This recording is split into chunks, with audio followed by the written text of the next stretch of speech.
இயேசுவுக்கு புகழ், இயேசுவுக்கு நன்றி, மரியே வாழ்க. பிரியமானவர்களே, இன்று டிசம்பர் மாதம் 28ஆம் தேதி மாசற்ற குழந்தைகள் விழா. தூய அகஸ்தினார் இவ்வாறு பதிவு செய்கிறார். வான் வீட்டில் அரும்புகள் மலர்ந்தன என்று சொல்லுகிறார். இயேசுவே நீங்க சொல்றீங்க, நான் சொல்றேன். இயேசுவை விசுவாசிக்கிற நீங்க சொல்றீங்க, நான் சொல்றேன்.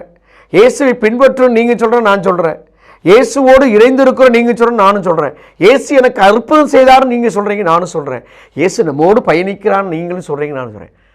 சொல்லாமலே உயிர்த்தியாகம் செய்தவர்கள் தான் இந்த மாசில்லா குழந்தைகள். பிரியமானவர்களே, இந்த மாசில்லா குழந்தைகள் என்று சொல்லுகிறோமே, குற்றமற்ற குழந்தைகள். இயேசு என்று யாருன்னு தெரியாமல் அந்த இயேசுவுக்காய் இரத்தம் சிந்தியவர்கள். இவர்களும் இயேசு என்று நான் சொல்லுவேன். ஏனென்றால் ஏரோதுடைய பார்வையில் பார்க்கின்ற பொழுது அத்தேசத்தில் இருக்கிற அத்துணை ஆண் குழந்தைகளையும் 2 வயதிற்கு உட்பட்ட அத்துணை ஆண் குழந்தைகளையும் கொள்ளு என்று சொன்னானே, அத்துணை ஆண் குழந்தைகளும் இயேசு இயேசு இயேசு இயேசு. நீங்களும் நானும் அப்படிப்பட்ட மாசில்லா குழந்தையாக வாழ்ந்து நாம் இயேசுக்கு இரத்தம் சிந்த வேண்டும். அவர்கள் குற்றம் செய்தார்களா? அவர்கள் இயேசுவை நான் விசுவாசிக்கிறேன் என்று திருமுழுக்கு பெற்றார்களா? அவர்கள் இயேசு எங்களுக்கு மீட்பை கொண்டு வந்திருக்கிறேன் என்று சொன்னார்களா? தாயின் கருவில் உருவாகி அத்தேசமே அலரும் அளவுக்கு 2 வயதிற்கு உட்பட்டவர்கள், இயேசுவும் அந்த வயதிற்கு உட்பட்டவர் என்று நினைத்து இவரும் ஏசாக இருக்கலாம், இவரும் ஏசாக இருக்கலாம், இவரும் ஏசாக இருக்கலாம் என்று சொல்லி கண்ட குழந்தைகளை அத்தனையும் கொண்டார்களே. அப்போ இவர்கள் இயேசு அல்லவா? இயேசுவுக்காக இரத்தம் சிந்தியவர்கள் அல்லவா? மாசற்றவர்கள், குற்றமற்றவர்கள், குருதியை குழந்தையாய் இயேசுவுக்கு அர்ப்பணிக்கிறார்கள். ஆம் என் பிரியமானவர்களே, ஆனால் இன்று என்ன தெரியுமா? தாயின் கருவிலே சிதைக்கப்படுகிறார்கள். தாயின் கருவிலே குழந்தை வேண்டாம் என்று கொல்லப்படுகிறார்கள். பிரியமானவர்களே, அன்று தாயின் கருவிலே கொண்டிருந்தாலும் கூட தெரிந்திருக்காது. 2 வயது நிரம்பிய ஆண் குழந்தைகளை அந்த தேசம் முழுவதும் அலற விடுகிறது என்றால் எவ்வளவு உண்மை என்று பாருங்கள். வாழ்வின் ஊற்றையே அழிக்க முயன்றிருக்கிறார்கள்.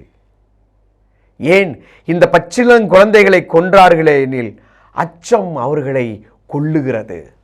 இங்கே இதைத்தான் பார்க்க வேண்டும். பாவமற்ற அம்மா என்று சொல்லக்கூடிய சிறு குழந்தைகள், 2 வயதுக்கு உட்பட்டவர்கள். இந்த 2 வயதுக்கு உட்பட்ட ஒரு குழந்தையை கண்டு ஏரோது மன்னன் அஞ்சி பயப்படுகிறான். இயேசு என்ற ஒருவர் இந்த 2 வயது குழந்தையாக இருக்கிறானே, இவன் எனக்கு எழுச்சியாக இருப்பான், என்னை அவன் வீழ்த்துவான் என்ற பயம். ஒரு மனிதனுக்கு அச்சம் எங்கே வந்துவிட்டதோ அங்கே அவன் முன் நிற்கின்ற பொழுது, அது குழந்தையானாலும் சரி, பெரியவரானாலும் சரி, இளையவர் இருந்தாலும் சரி, கொல்வதற்கு தயாராகி விடுகிறான். பயம் ஒரு மனிதனை கொல்லுகிறது, அச்சம் ஒரு மனிதனை கொல்லுகிறது. ஆகவே ஏரோதிடத்திலே அச்சம் இருந்தது. இயேசுவை குறித்து இயலாத குழந்தைகளை, தன்னால் அம்மா என்று சொல்லி நடக்கின்ற குழந்தைகளை ஈரமற்ற இதயம் கொண்ட ஏரோது மன்னன் கொலை செய்தான். நீங்களும் நானும் எப்போது கொலை செய்கிறோம் தெரியுமா? 2 வயதில் இரத்தம் சிந்திய, 1 வயதில் இரத்தம் சிந்திய ஆண் குழந்தைகள் இயேசுவை அறியாது. ஆனால் நாம் இயேசுவை அறிந்து பல பாவங்களையும் குற்றங்களையும் உலகத்தின் மீது இருக்கின்ற ஆசைகளில் செல்லுகின்ற பொழுது நாம் உண்மையிலேயே இயேசுவுக்காக இரத்தம் சிந்தவில்லை, இந்த உலகத்திற்காக சிந்துகிறோம். இயேசுவுக்காக இரத்தம் சிந்த வேண்டுமென்றால் துன்பங்களை தாங்குவோம், துயரங்களை தாங்குவோம், பிறரை அன்பு செய்வோம், இயேசுவே என் தகப்பன் என்று சொல்லுவோம். பிரியமானவர்களே, இன்று இயேசுவுக்காய் முடிசூடா மன்னர்களாய் இருக்கிறார்கள். எப்படிப்பட்ட பெயர் கொண்டவர்கள் என்பது தெரியாது. இதை மிக அற்புதமாக திருவழிபாடு புத்தகத்திலே பதிவு செய்யப்படுகிறது. அரியணையில் வீற்றிருப்பவர் முன் அடிபணிந்து என்றென்று வாழுகின்ற அவரை தொழுகின்றேன். பேசத் தெரியாத குழந்தைகள் கிறிஸ்துவை அங்கே பறைசாற்றி கொண்டிருக்கிறார்கள் என்று சொல்லுகிறது. ஆம், என் பிரியமானவர்களே, நீங்களும் நானும் கிறிஸ்துவை எப்படி பறைசாற்றுகிறோம்? அவரை எந்த அளவுக்கு நெருங்கி வருகிறோம்? பச்சிளம் குழந்தைகளைப் போல பேச இயலாதவர்களாய் அல்ல, வாழ்க்கையை முயன்று நாம் கிறிஸ்துவை பிரதிபலிப்போம். நீங்களும் நானும் மீண்டும் ஒரு முறை குழந்தையாய் பிறந்து இயேசுவுக்காக நம் ரத்தம் சிந்த தயாராகுவோம். மாசில்லா குழந்தைகள், இறைவனை அறியாத குழந்தைகள், ஏன் குற்றம் என்ன என்பதை அறியாத குழந்தைகள் இயேசுவுக்காய் ஒரு மன்னனது அச்சத்துக்காய் கொல்லப்படுகிறார்கள்.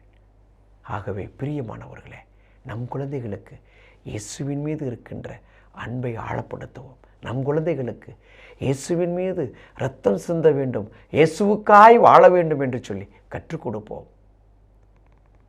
மாசில்லா குழந்தைகளே, இயேசுவின் நாமத்தை பரலோகத்தில் சொல்லிக் கொண்டிருக்கின்றவர்களே, எங்களுக்காக வேண்டிக் கொள்ளுங்கள். ஆமென்.